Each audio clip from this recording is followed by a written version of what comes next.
Hi, everyone. Welcome back to the Change Your Mind podcast, where we explore personal development, spirituality, and science. I'm your host, Kris Ashley.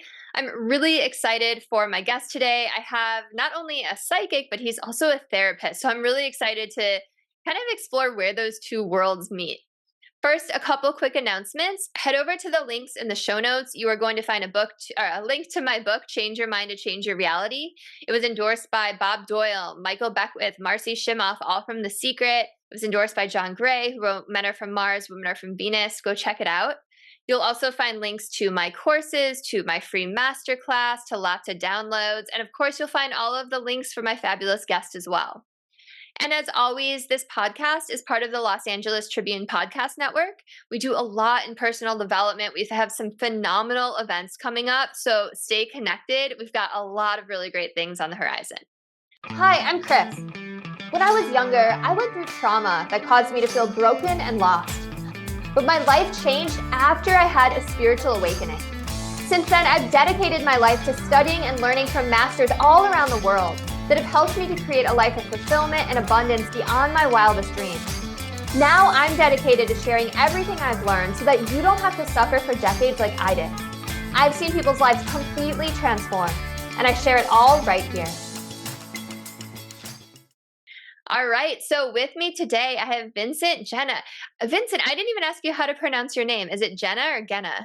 No, Jenna, you said it right the first way, so that was very intuitive of you. Amazing. I like that. I'm picking up on your psychic abilities, apparently. All right, so I have Vincent Genna with me. So Vincent is known as a tell it like it is, truly authentic psychic therapist and spiritual teacher who combines his extraordinary psychic abilities, academic credentials, and genuine all-loving approach to provide healing for mind, body, and spirit. So welcome, Vincent. I'm so happy you're here.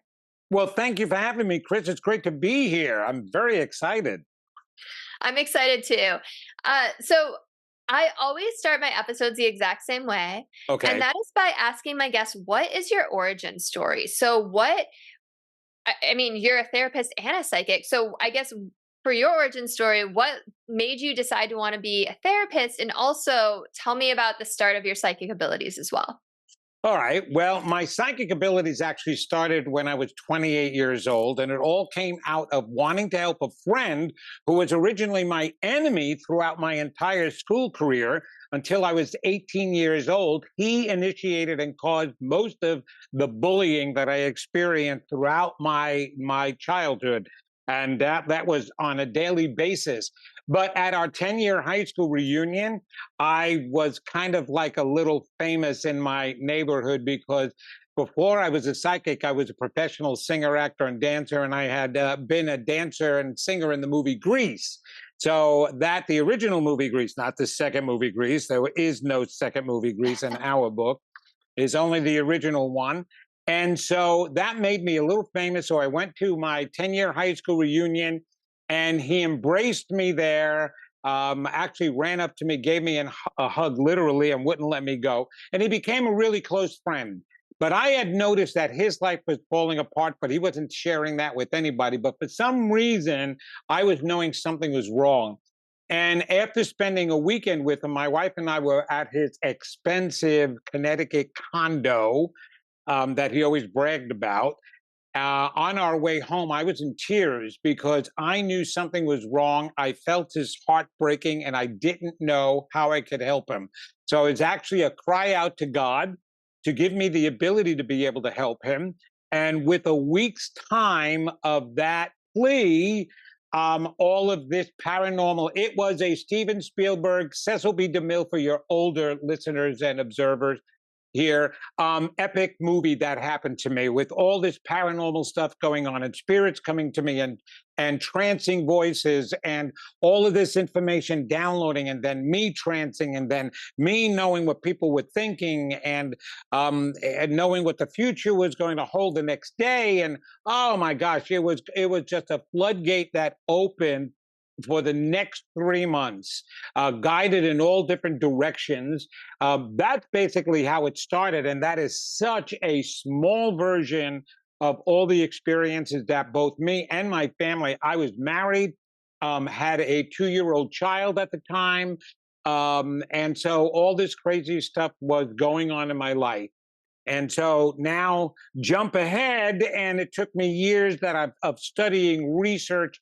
I was working with people, I was in their minds, and I said to myself, you know what? If I'm going to be in there, if I'm going to be working in the darkest recesses of their psyche, I want to make sure I knew what I was doing. And so back in 1992, I decided to go back to school to become a psychotherapist. And I got my BA in psychology and my master's in clinical social work. So I combined the two. Now, I'm no longer a license. I had my own practice, and I was working even as a hospice social worker besides my own practice. I stopped doing that, and I gave up my license because it was easier to be a psychic slash therapist. And the reason why I add the therapist part on, even though I'm not a practicing psychotherapist, though I do both. I'm both psychic and psycho, Kris. So yes, everybody can definitely call me psycho here, and my wife does every so often. Um, and so I combine the abilities, let's say, and all my experience and all the wisdom and knowledge I have had as a psychotherapist. And that, along with my mediumship skills, really gives me the tools to be able to help people create the life of their dreams. That's amazing. I love that story so much. Were you scared when those floodgates opened and all of these things started happening, or did you just kind of trust and think, okay, this is because I asked for it? Trust? Are you kidding me? This is like, I was like, okay, you got to understand, I wasn't scared. I was digging my heels in because I was being told all over the world that I'm going to be a spiritual teacher. And I'm like, no, I'm not.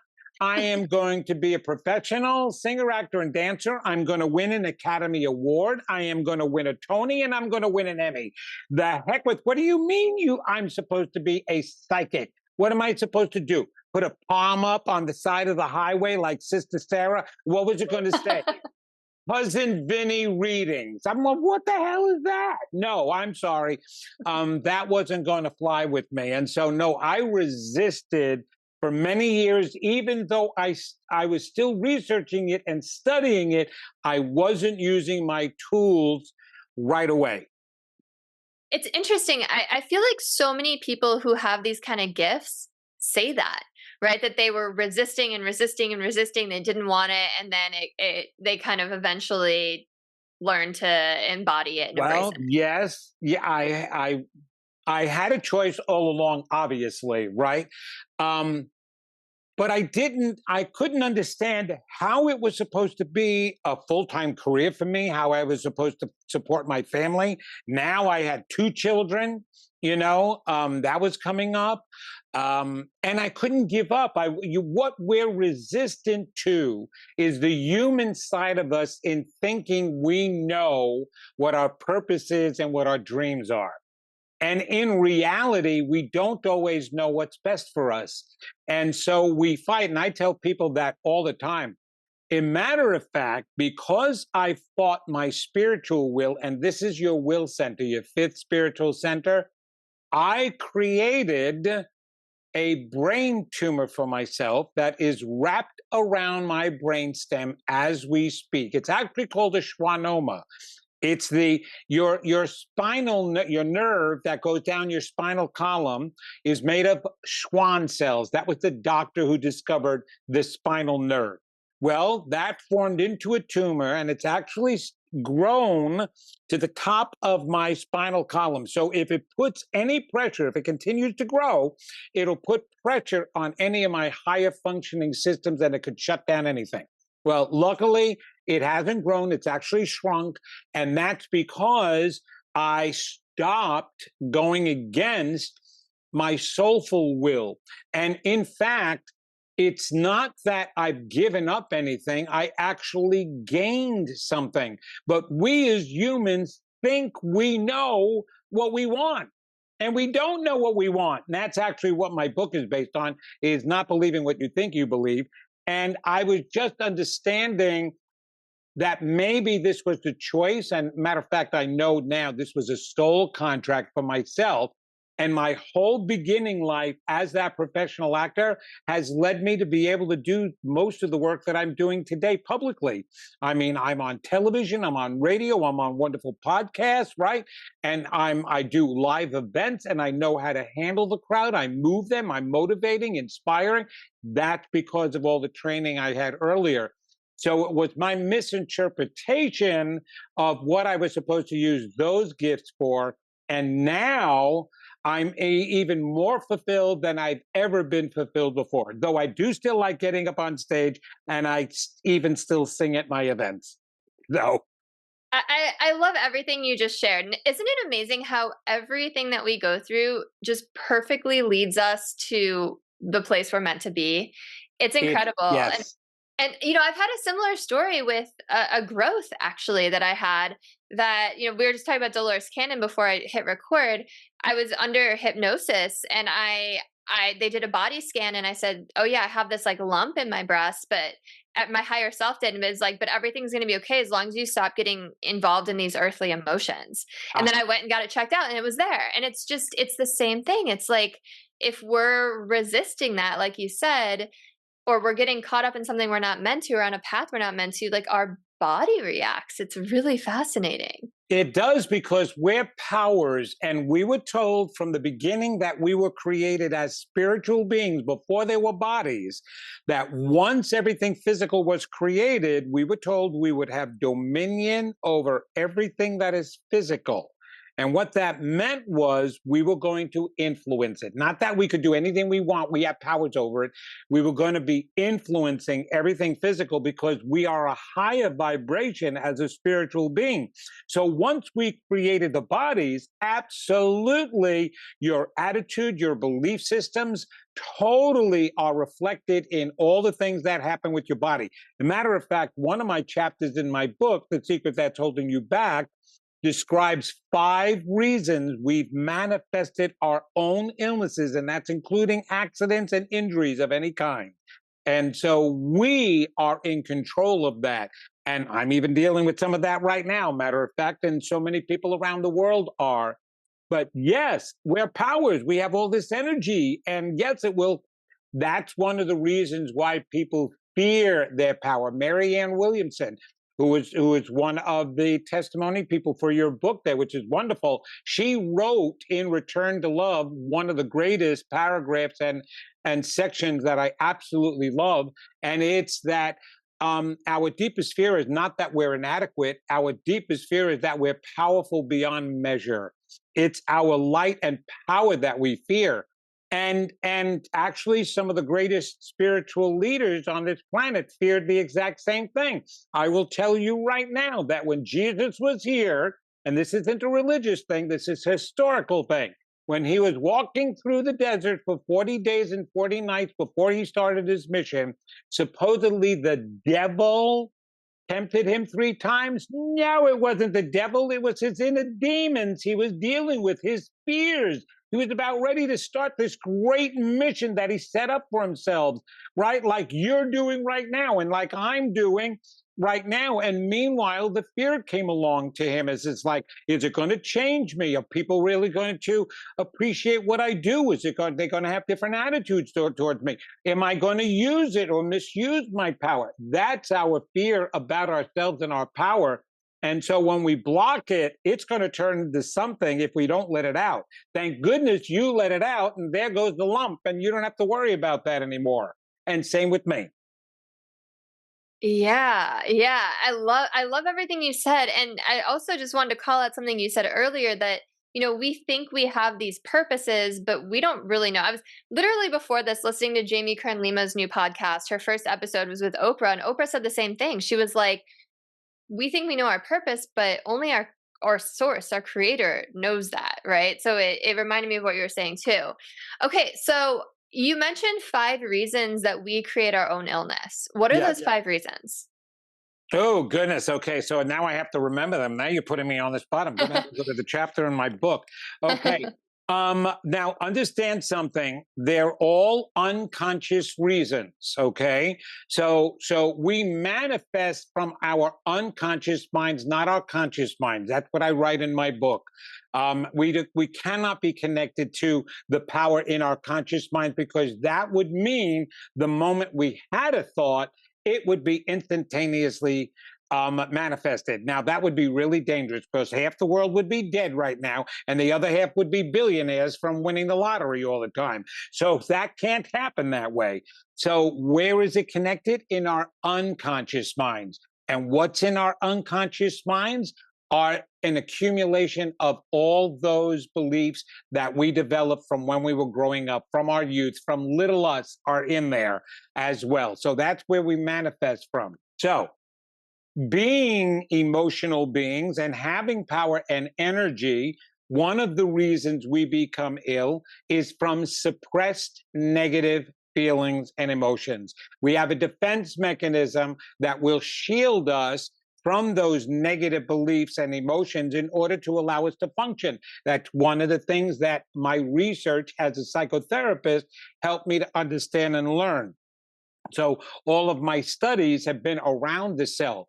So that is one reason, is you suppress that. If we're energies and you keep compressing negative energy, it's got to come out somewhere. It's like an atom bomb, and we implode, and we will implode with illnesses. We even implode with negative behaviors. A lot of what you're seeing on the planet today are implosions of people suppressing all their negative self feelings. But the brain has created a mechanism to defend us by creating a new set of beliefs. So instead of blaming ourselves, because if we walked around like that all day long, we'd never get anything accomplished. We see that in those who don't have strong defense mechanisms. They experience things like major depressive disorder and anxiety disorder, because their inner voice is coming up and saying, you're no good, you're not lovable, you're not deserving. And they hear that all the time. But for the rest of people, the normal realm in that normal bell circle curve is they're all being defended by having these defense mechanisms that we don't hear those, but they're there. And since we're connected to a power in our unconscious minds, that negativity is going to come out somewhere. That's one reason. That's actually the major reason why most people become ill, is suppressing all of that stuff. It can come out in the form of cancers or any kind of chronic disease or ailment. Even car accidents, because you're creating a negative energy around you. It's like the person who believes that they're going to step in a hole, if there is one, and it forms unconsciously. That happens. Remember, these are all unconscious reasons. Another reason is it's a great excuse. So, for example, you're unhappy at work. You are a caregiver for all these people and you're getting tired of it. Oh, all of a sudden you start experiencing ailments, things that will take you out of work. Do you know how many people are on Social Security disability even at a young age because they were dissatisfied with their jobs, never knew what their dreams were never fulfilled, but unconsciously they needed a way out, and their minds and their bodies created a way out. Okay. And so it acts as a great excuse for people. A third reason is, when was the time as a child we received the greatest attention, Kris? When was that? Absolutely, when we were sick. When we were sick. As a matter of fact, even abused children, the abused parents, the abusing parents, would stop abusing during the time that their children were sick. Well, think of unconsciously some people who are lonely, who don't feel that they get the right attention. I can tell you right now, my mother-in-law was divorced, and so she had 3 children, And while her children were young, they were all attending to her, and that was great. My wife did a lot of help for my mother-in-law. But as they started getting older, they were going out of the house. My mother-in-law was getting sicker and sicker and sicker, and they had to keep helping her and helping her. Well, they got tired of helping her, and even one day she said to them, "I'm going to get so ill sometime you're going to be really sorry."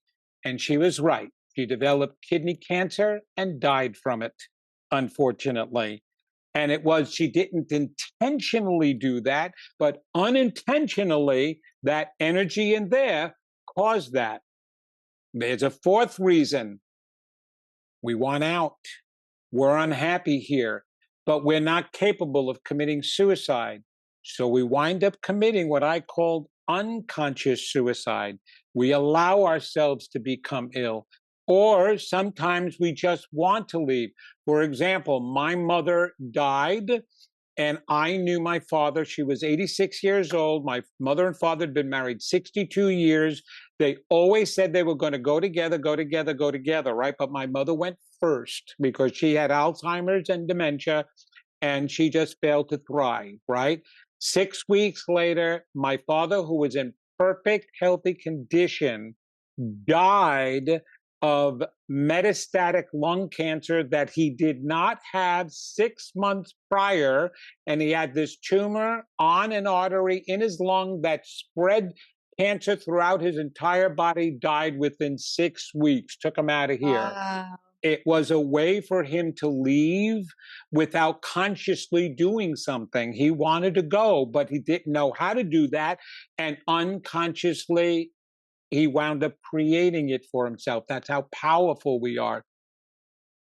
A fifth reason why is because we don't feel deserving. We don't feel that we deserve to be here, that we deserve anything. And so it's a form of punishment. I'm not getting anything done.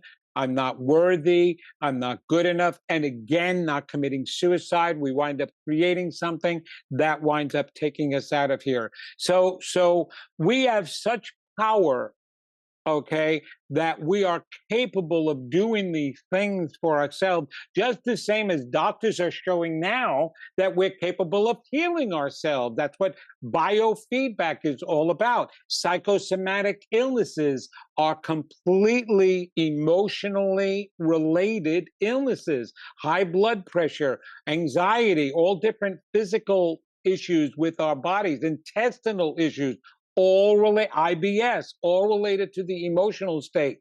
So doctors know that how we think and feel emotionally absolutely affects our bodies. So now plug that into a power source, and it's going to even create more issues and more situations for ourselves. So those are the reasons why, or we want just out. That's actually part of the fifth reason, is just want out, because we don't think life here is great. And you've seen so many souls leaving recently, from young people all the way on up, is because look at the state of affairs on this planet. And the souls is like turning around and saying, I had enough. I want out of here. We know that we can continue. Maybe I'll come back. I don't know, but let's make it easy. And I'm just leaving. That's another reason why we wind up becoming ill, or causing a reason for us to leave here. So people have to understand that, because they can control that too. Yeah, thank you so much for going through all that. Some of those I was definitely aware of, like the repressed emotions and the excuse.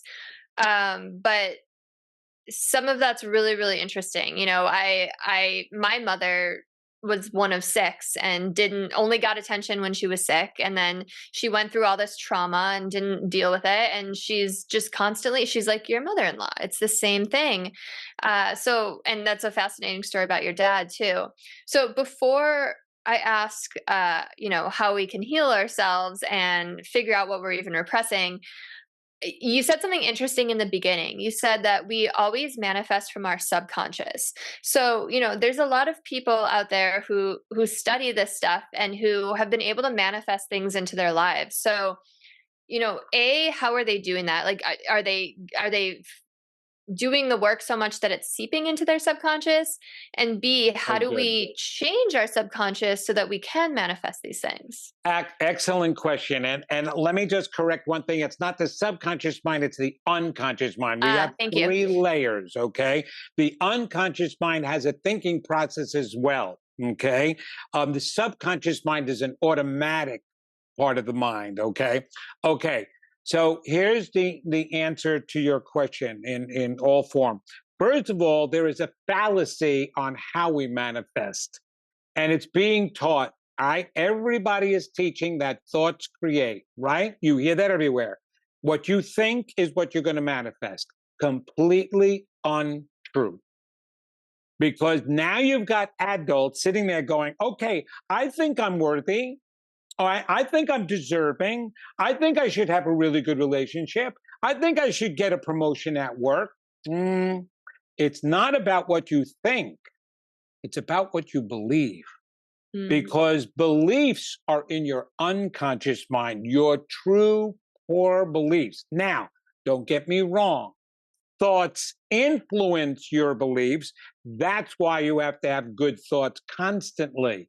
But the reason why some people are creating and others are not creating, because the ones that are creating, like you said, are truly believing in what they want and believing they deserve it and have said it enough to get it into a belief system.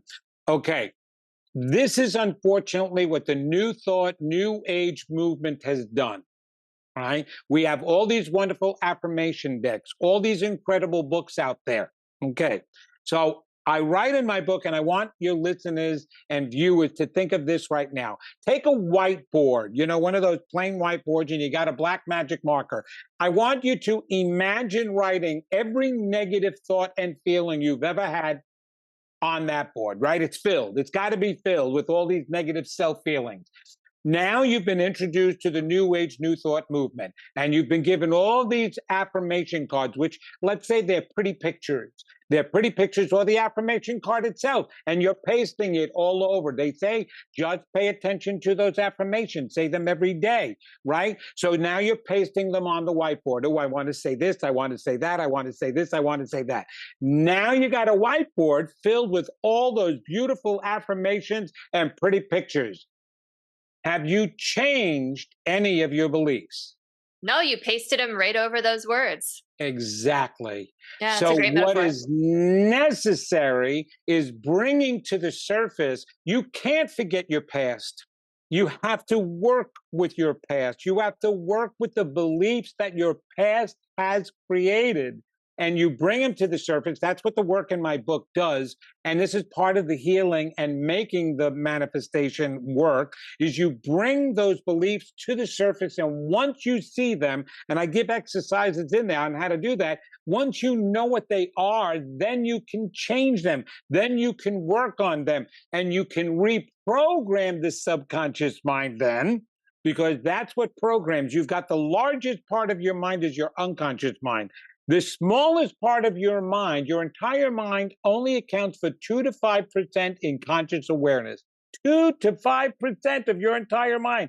That means 95 to 98% of your mind is in unconscious awareness. And when people walk around saying, oh, I know what I'm thinking, I know what I am, I know who I. No, you don't. You have no idea what's going on in the majority of your mind. And you're wondering why you're not manifesting. You think you're thinking the right thing, but that's in the surface part of your mind.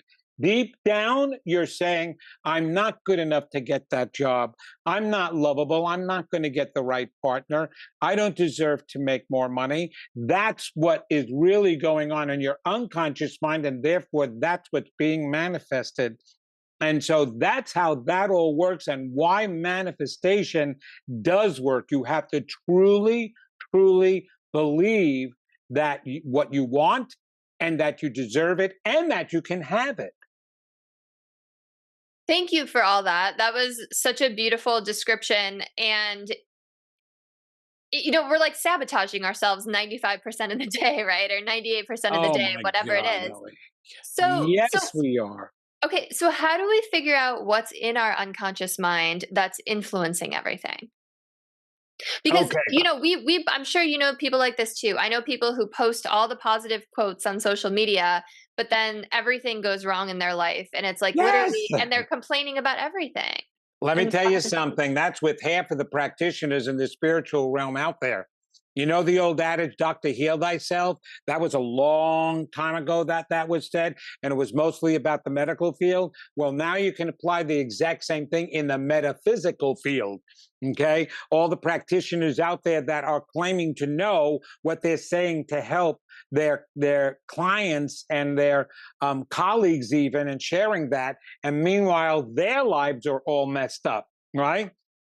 So here is the thing. It's like I said, there are practices to be able to bring to the surface what you're really believing about yourself. But the first thing you have to do, and the hardest thing any human has to do, when I do private readings, which I do all week long, right? The first thing I have to do is burst everybody's bubble.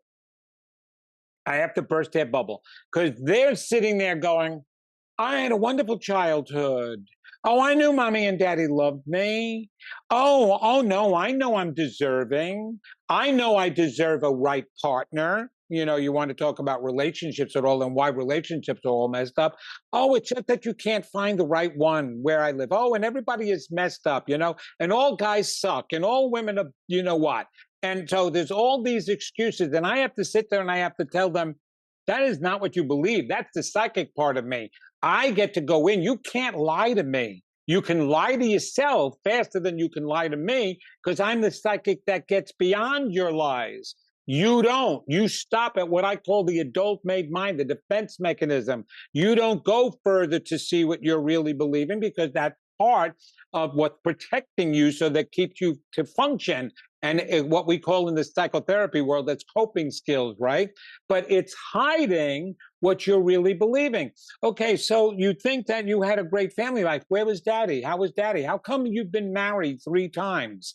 I thought your daddy gave you a lot of love and you knew what it was. Well, dad wasn't home all the time because he had to work. But I understood that. I said, "Oh, really? So at 5 years old, you had the wherewithal to completely understand why daddy was never home, not even on weekends, never kissed you goodnight, never went to any of your baseball games, never went to any of your recitals, wasn't there, but you knew daddy loved you." How did you know that? Because mommy told you? No, I'm sorry. It wasn't that. And you know what? It's not just a matter of blaming the parents, but the messages that children receive from the environment, okay? Whether it be through their brothers and sisters. "Oh, my brother was really good. I mean, he was really so smart and he was so talented. And I was never as talented as him." So what do you mean then that you had a happy childhood? You just mentioned all these things that to me would make you feel upset about your childhood, that you weren't good enough. Well, after I thought about it when I got older, I knew that it was okay because I had my own gift. I said, but that's when you got older. But little you is still inside of you. And little you is influencing you, and you don't know that. Not just adult you, we're an accumulation of our entire lifetime. So I have to break down their defense mechanisms first. You must disempower your defense mechanism. You must be able to turn around and say to yourself this: if I am not manifesting what I am told and promised that we can all manifest, then somehow, some way, I am getting in my way. There. When you say that, you now have a chance. But when you turn around and you keep saying, "Well, I'm doing everything right," well, it must be because the information is bogus or everybody else deserves it and not me. Now you're in the victimization, modality. You're never going to get anywhere with that. But it's okay to say, "I'm getting in my way," because now you just took control. You didn't give up control, you just took control. And Kris, the hardest thing for people to say, and I understand it, is that I'm the cause of my unhappiness. I understand that. That's why the brain has created a defense system to keep you from feeling that, because that feels lousy when you first taste that and acknowledge it. But here's the option. You keep trying to manifest a good life and you're still not accomplishing what you want. And that makes you feel even worse because now you feel out of control, or you start taking control and you feel bad that you might have gotten in your way, but at least you know now you can get out of your way and create what you want. Which of the pains do you want to deal with?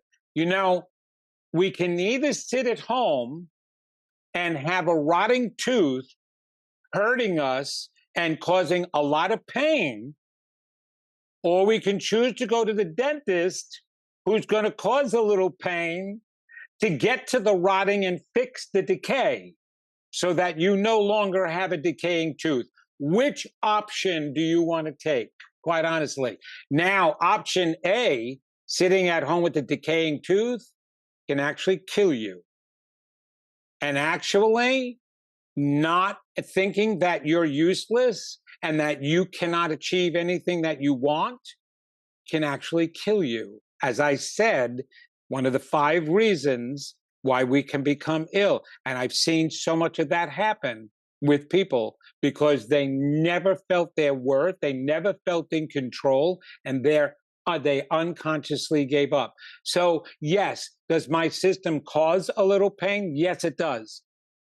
But it causes you to be able to gain control over your life first. Now, once you admit that you've gotten in your own way, then your desire is, I want to hear what my real beliefs are.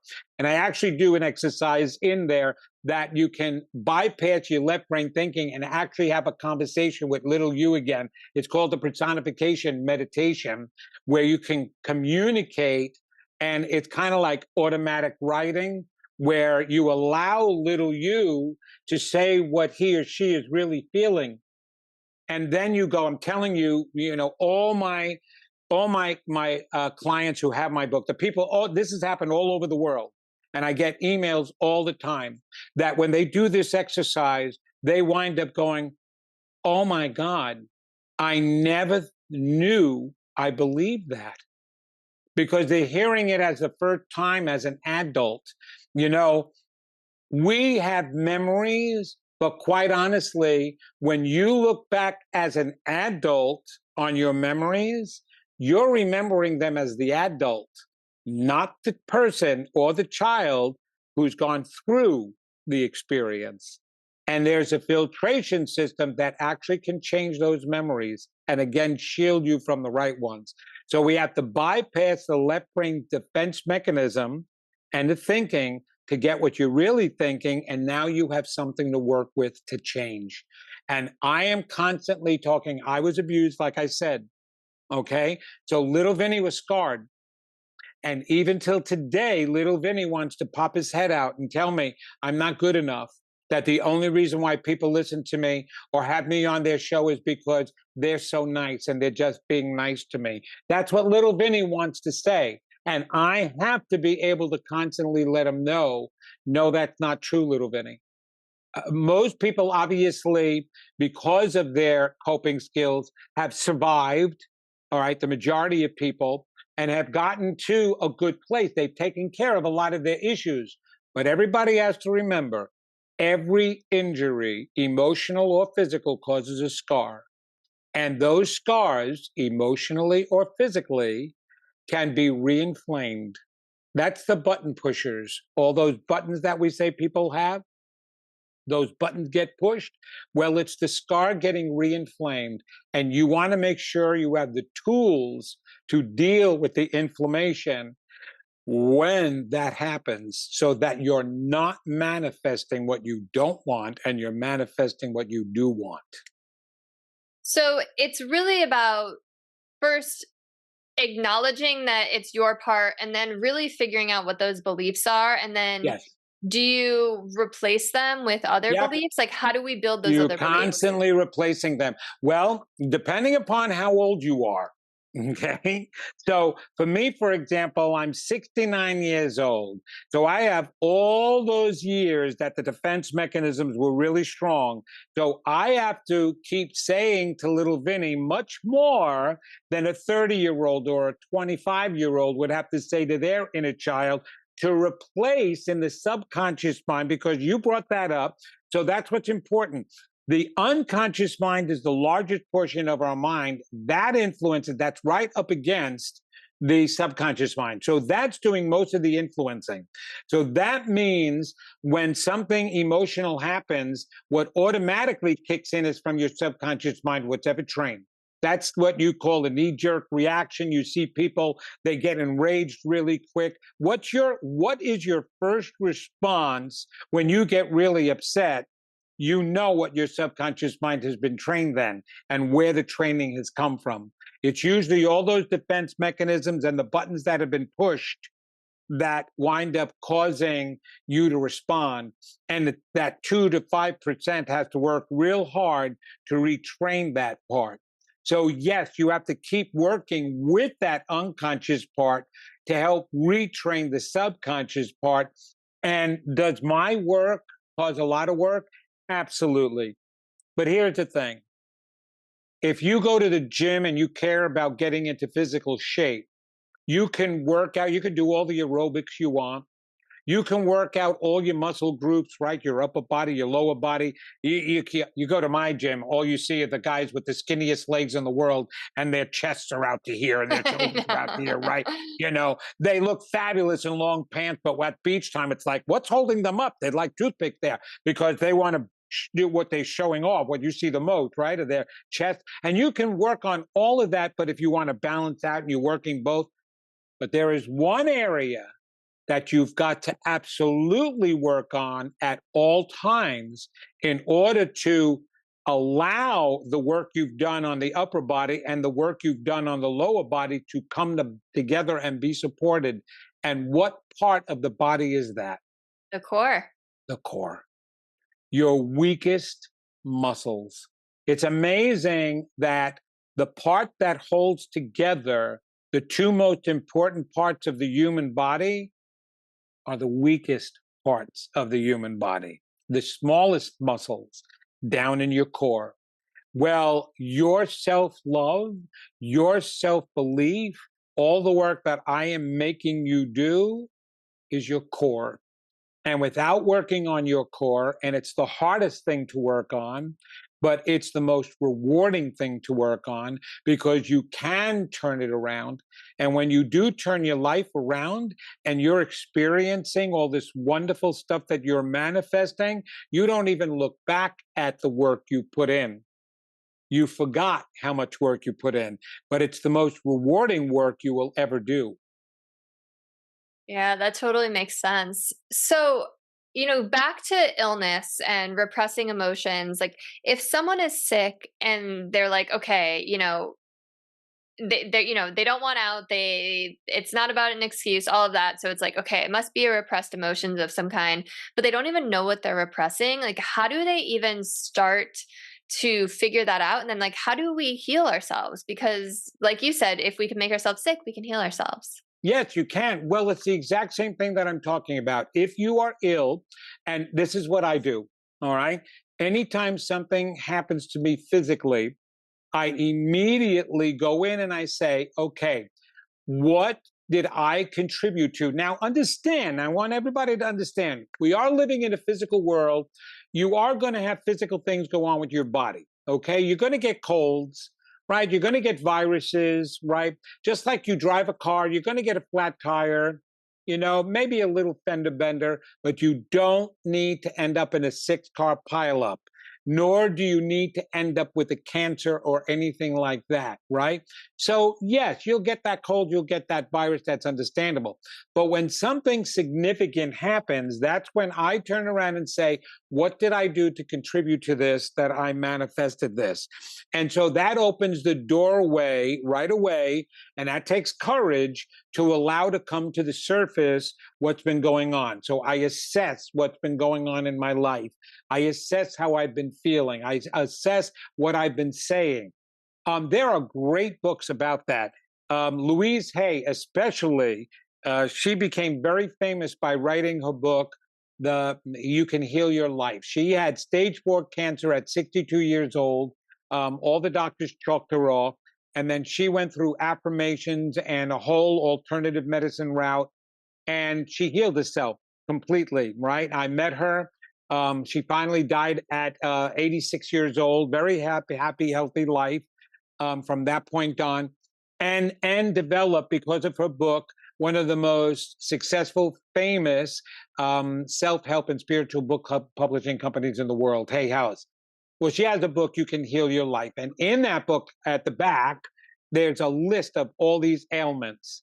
And then it is correlated with the emotional cause that could have influenced it, and then an affirmation to help you change it. Okay.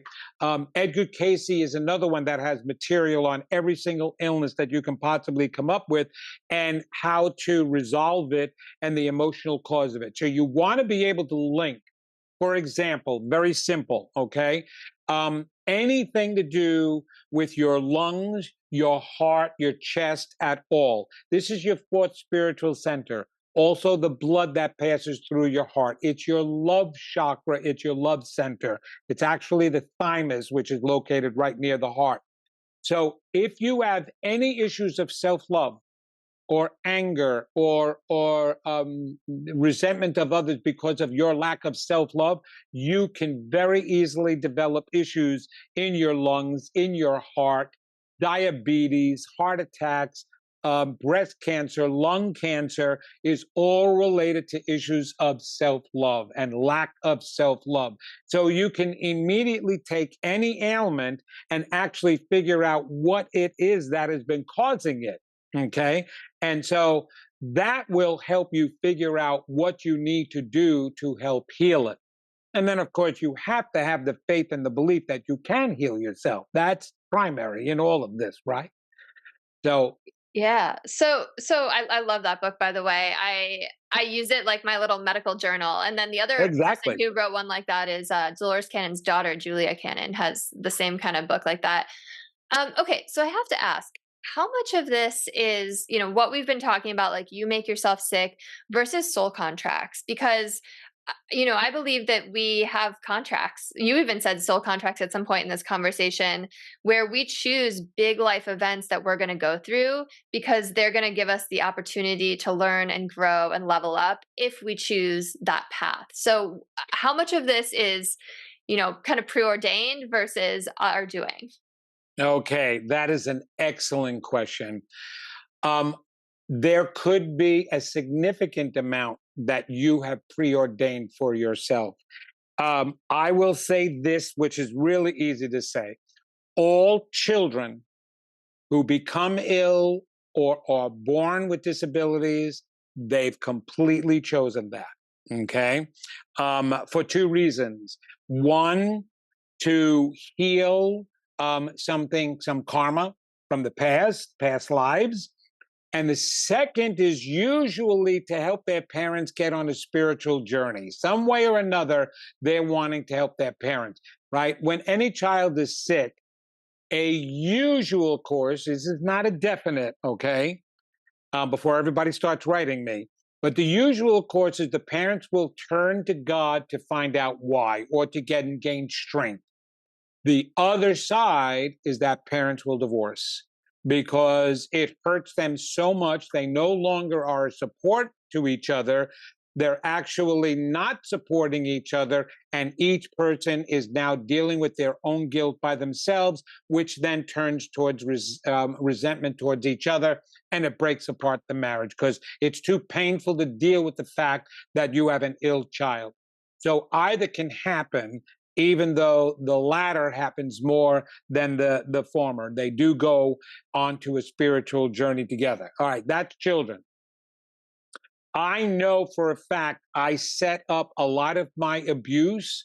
I set it up with my own parent because they abused me too, to become the spiritual teacher that I want. Now, there's a good chance that in the process of that, I got caught up even in more earthly stuff than I needed to.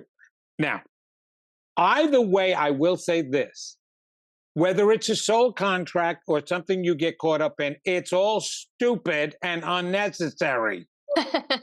What a dumb thing to think that, oh, I'm going to make my life tough down there because I'm going to clean the slate and I'm going to be strong.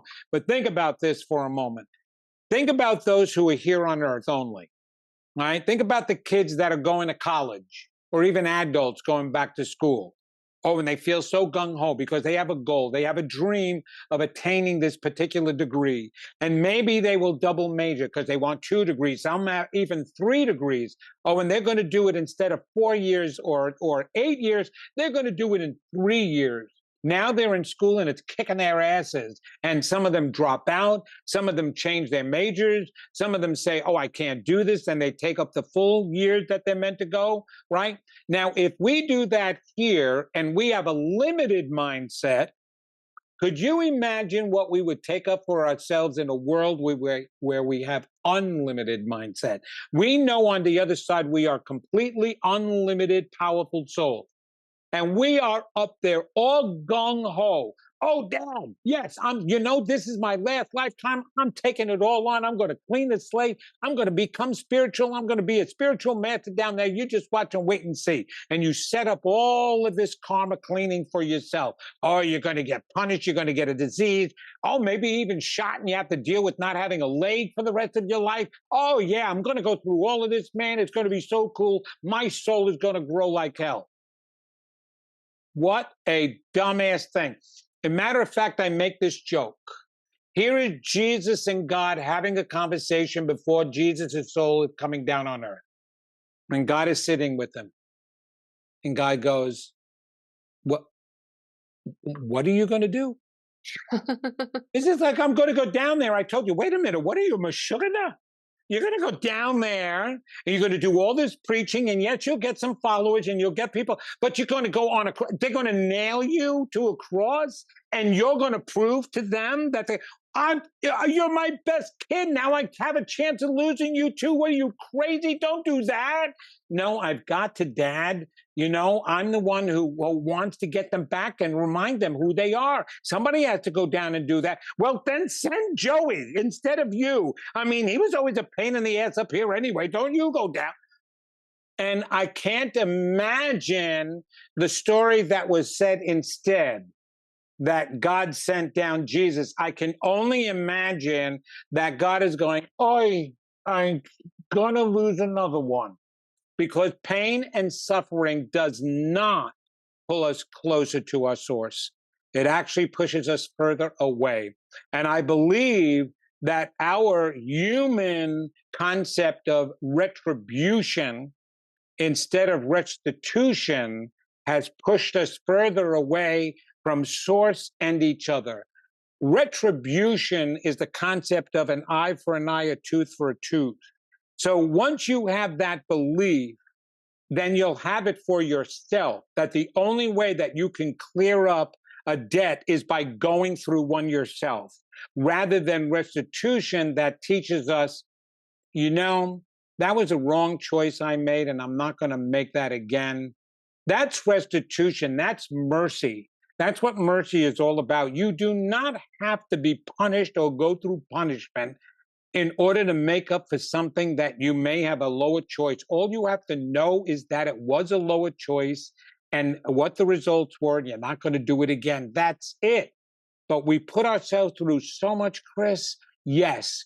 Can a lot of these diseases that people are going through down here be from soul contract? But here's the other part that people have to hear. Every life is still about free will. You can stop the soul contract at any given time. You don't need to suffer to grow. That was a Buddhist concept that was created because they were hurting so much. They were trying to find a way to compensate for that hurt. So they created the belief that suffering creates growth. No, that is not a guarantee. And you know what? Yes, does the human spirit, can we make lemonade out of the lemons that you throw me? Yes, we can. But we can also be sick and tired of lemonade, and then we don't make anything. Okay, so that's what's happening on the planet today. We have to stop the suffering and the belief that we need pain to grow. I really appreciate all of that. So I'm also a student of A Course in Miracles. Are you familiar? Oh, very familiar with it. And what you said exactly is what Jesus says, right? He's like, everyone was so focused on the crucifixion they didn't even pay attention to the resurrection. Like, Right. I did that to show people that you don't have to go through this sacrifice and this suffering, right? To show that it's unnecessary, like exactly like you just said. So Well, that's actually what Jesus's message was. He says, listen to me. I want to show you what can be done on this planet through my example. That's what he meant by I am the way and the truth and the life. He was like, I am the example of who you are. Okay. Now look at me. I'm going to allow them to kill me. I'm going to allow them to punish me. I'm going to allow them to hurt me. And yes, I might get weak. That's where he said, Father, why have you forsaken me? But the first thing he said was, forgive them, for they know not what they do. He was trying to show us that even with torment and pain, we can still be attached to the God force. And that as long as we know that, we don't need to go through the suffering and pain then to prove that. yep. He did. And so he didn't. And the interesting thing is the religions took that, Catholicism in particular, took that and used that. He sacrificed his life. He sacrificed something. You sacrifice something when you get married, right? No, you don't. And no, he didn't. When you give something willingly, it is not a sacrifice. It's an offering. He offered himself as an example. He did not sacrifice himself, and God certainly didn't sacrifice him at all. I have a total concept about that, but of course that has to be said and used in order to put fear in us, in order to get us to act a certain way, which is what keeps us from creating the lives we want to start with. But I have something funny to tell you about A Course in Miracles. So Catholicism, right, in my book is all about excuses as to why we haven't grown and evolved, right? That we come up with. Humans need excuses. One of the first excuses were that we're sinners. And that's the reason why you're not going to go to heaven unless you get rid of the sins and you repent. You're sinners, right? So we didn't like that concept. We got rid of that concept. But here's what's funny. Marianne Williamson was very well known for teaching the Course in Miracles, and she wrote a book on it. He dedicated an entire chapter to the fact that, yes, we all have the capacity to be like Jesus. Yes, we're meant to walk and talk like Jesus, but chances are we won't, because why? Because now our egos get in the way. So she helped, and others, create another excuse as to why we're not perfect, why we're not capable of achieving that highest consciousness, is because of ego. And I have a whole lecture and a book that I'm writing about God and your ego are one. The ego is definitely getting a bad rap. It has nothing to do with the ego that gets in the way. It has to do with our defense mechanisms, which is in our unconscious mind. The ego is in our conscious mind. Ego just identifies who you are, and it gives you the ability to appreciate who you are. It does not control a thing. Your unconscious mind is controlling all of that. But yet we have to come up with an excuse why we're imperfect. So how do we get to act better if we're constantly being given reasons why we shouldn't be? Yeah, I like that paradox. I can't believe an hour's flown by. I Wow. feel like I have so much more I want to ask you and so much more we could talk about. And, you're always welcome to come back on the show. And I just appreciated all of the wisdom you shared with myself and listeners today. So I'm sure people want to know where they can get your book, how they can work with you, how they can connect with you. So if you want to share that, so people can find you. Absolutely. Thanks so much, Kris. And thank you for giving me the ability to share all of this. All they have to do is go to my website at vincentgenna.com, and that's with a GENNA.com. They can connect with me there. I have a link there, or they can go to Amazon.com. I have both an audiobook version on Audible and my paperback book, as well as an ebook at Amazon.com, The Secret That's Holding You Back. I also have a podcast, The Genna Effect, And coming up, and what people have to look for, I'm part of a new television network called Ethereal TV that is going to be a streaming network that you can get on Roku as well as Amazon Fire Stick. And it's going to be available on all Samsung television sets and on Apple TV.